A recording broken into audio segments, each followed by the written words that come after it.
Hello everyone, welcome back to my channel and hope you guys are doing well. And today I'll mostly talk about submission archiving overview features. So past few days I already uploaded some recordings related to submission features, submission publishing features, and also the overview of RIM and registration, right? So whoever till now watch that past videos, please feel free to watch that recording and then you can come to this recording submission archiving overview. So then your fundamental will be clear, right? How RIM actually to work in Viva Bolt, right? So today is my last session for this product RIMS, and hopefully in my next video I'll come up with a new application. Not new means I'll not launching yet, that CTMS, QMS, right?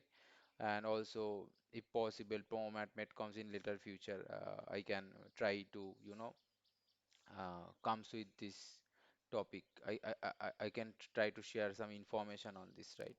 So please keep supporting my channel. So with that note, I am going to cover a deep dive into that topic. So submission archiving overview. So agenda. So today's agenda is REAM submission archiving overview and the features of submission archive and what is archive correspondence document. So these are the very few topic which is left for today. So I'm going to cover one by one in next slide.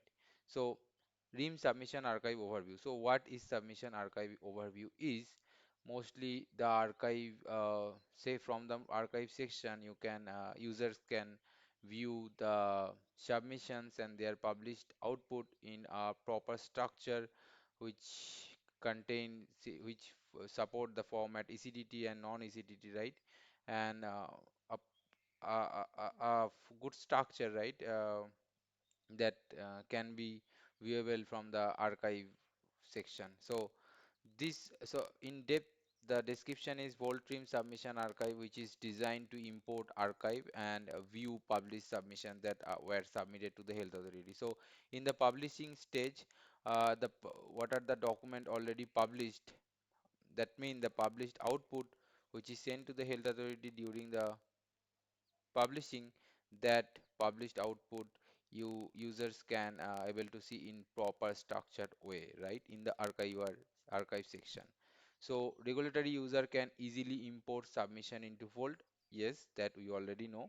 And where those submission are accessible by any user anywhere across the globe. So these submissions can be accessible by the user, and also the published output can be accessible by users because it support the dynamic access control. And dynamic access control, that mean that best so right user has that right access, right? So if any users who doesn't have, or any publisher who doesn't have that, see the published quality type published document, then he or she not able to view that document. So this robust security introduced by Veeva. And next is an integrated ECTT viewer allow for quick review of content, each application and its submission, as well as providing information on what other application or submission content was used. That means that you can see under one, let's you assume that after in one application there are a couple of submission, right? So from that application sequentially all submissions and the published output which already published to the health authority, then that can be viewable from that viewer section, right? ECDT viewer section. That's it. That's a overall description of Dream Submission Archive overview. So I taken one of the screenshot from one of the lecture of Viva systems. So in in later next slide, or some after the some slide, I'll share with you, and then you will have some understanding, right? How archive overview is look like, right? Exactly. So I'm going to the next topic, which is submission archiving feature. So in feature perspective, in submission archive support, right, import functionality, export and integrated ECDT submission viewer, PDF link navigation, and it has a good dashboard and report. There you will have a proper view of submissions, regulatory objective, commitment, and correspondence document, right? So I'm talking about one by one. So let's get started with purpose-built import functionality. So you know that Bolt support submission support that import functionality. So you can import the dossier data, right? Uh, from the after using the import functionality, right? Which support ECDT and non-ECDT format. And later and next is the export. So from the export features, user can export the dossier data, the the structure which is follow similarly the im the imported folder structure is follow, right? So while you export or while user is export the dossier data, then it contain the same folder structure used which is during the import, right? So this functionality help user to leverage exported submission or component for other region, right? And next feature is integrated ECDT submission viewer, the section where you will find the dossier data in proper way. It support ECDT and non-ECDT. So that's section called ECDT submission viewer, right?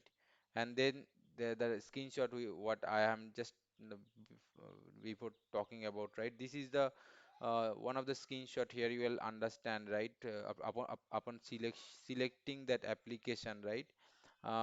Sequentially submissions can be visible here. So here it select all, right? So under all submissions, the document which is published to the health authority that already contain under submission archive viewer section. So this is the section submission archive viewer section. So from that section, for these applications, the submission published document you can see, and you can see that all the published output is converted to PDF format and link is generated. So upon clicking that link, users can navigate one document to others document, and also they can check the metadata and content as well, right?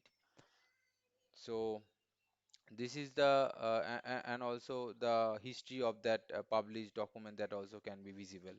And next is the dashboard and report. So bold trim submission archive is introduced built-in report, right?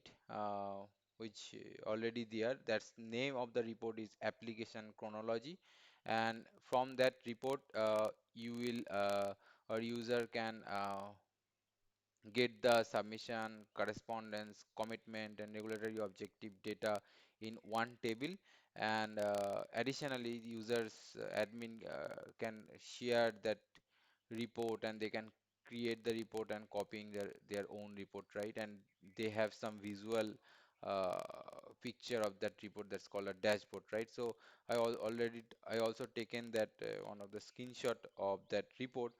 uh, the screenshot is not good quality, but still you can have some basic understanding after seeing that report. The application chronology, this is the report name, and upon selecting that report, submissions and regulatory objective, commitment, correspondence details that can be viewable in a table report format, right? That is a very good report which Viva already introduced. And the next topic is the archive correspondence. So what is correspondence? Correspondence document mostly it contain the approval letter, meeting minute, telephone contacts, and some acknowledgement, discussion from email. So these are the document, communication document. You can say this is the correspondence document, which is generated during the publishing time, right, with interaction with the health authority. So that's called archive correspondence document. So that's it with my today's session, and hopefully you will now have some basic idea how submission archive viewer is work under RIM family. So with that note, see you again in my next video. For now, bye bye, and stay tuned. Please like and share my channel with others who don't know that features and who much more interested on Viva's functionality as you know that Viva is now trending in the market and in the mostly in specific to life science industry. Bye for now. Take care.